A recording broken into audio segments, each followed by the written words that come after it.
Alright, hey guys, folks, people, whoever's watching this for some reason. This is just coming over a technique that I covered last night that I said I would talk about today. Or I'd do a stream tonight covering this, which I'm a man of my word. But this is only one step, like it's not going to fundamentally work. It'll work for a minute, but it's going to get killed. But we're going to show it off anyway. Okay. So going over to VS, well, you're looking at my code right now. My really bad, really messy code.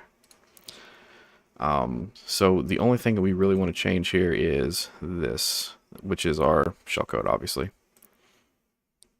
Okay, I'm not going to change it, but I'm going to show you how to generate this. Okay, so we come back into Kali. You're going to run MS Venom with your payload, whatever payload you want, whatever your Ella host is, whatever your L port is. And this one we're using C#. So this one's jumping into the file type C#. So it's going to just spit out the code. All right, so and we have our variable right here. We're going to copy that. So this is going to stay the same, and that's what's going here in code right there.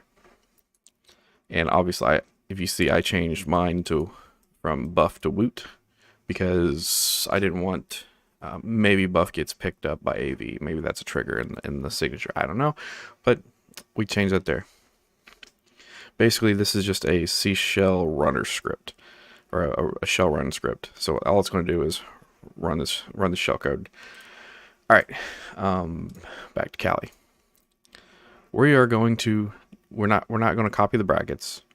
Okay, so what we're going to do is we're going to encode. I'll delete this because it's not going to matter. Okay, so we're going to want it to look like this. So it's going to be byte woot equals new byte 510 are brackets. And looking at Kali, that's exactly what's here, except for we named it woot instead of buff. So we went ahead and created our brackets as well here in code. So all we got to do is paste our shell code there. So I'm just going to hit enter.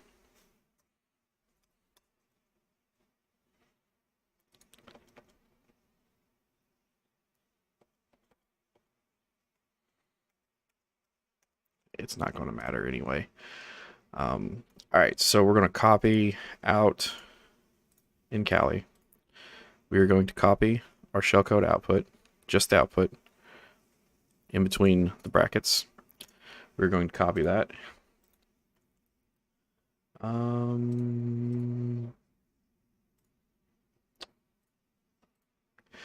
I'm coming to upanaengineering.com online reverse byte array. What you can, however you want to reverse it. I want to paste my code in there and hit convert, and it's gonna, it's gonna drop this out. So then we're just gonna copy this, which is our shellcode reversed.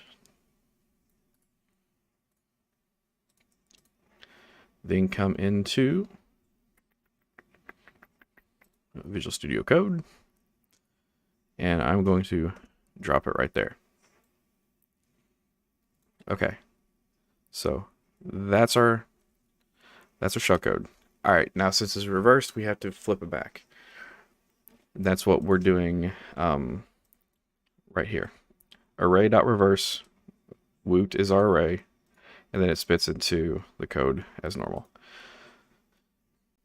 And if I'm just going to hit file, save, and I want to build the script.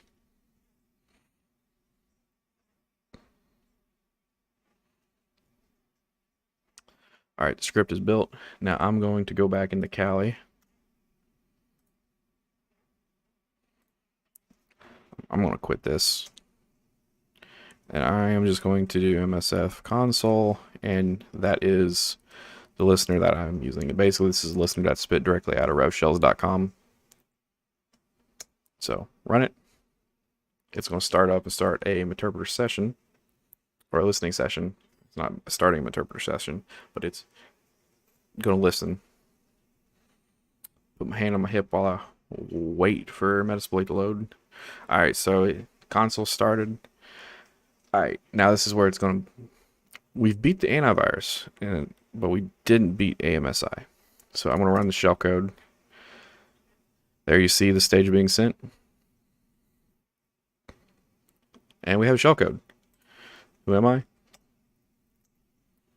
ipconfig.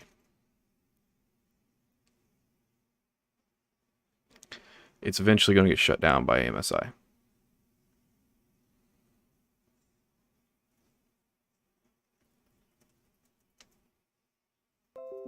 There it goes. So we go to sessions.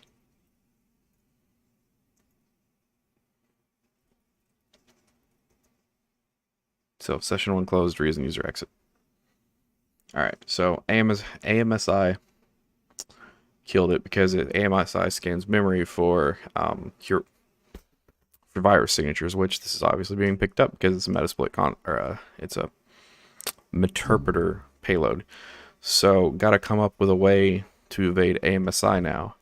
So I'm going to start working on that, and I will update you. It probably won't be this week. I'm probably not going to do any streams this week because I'm doing the PMPT this week. So it'll be next week. Later.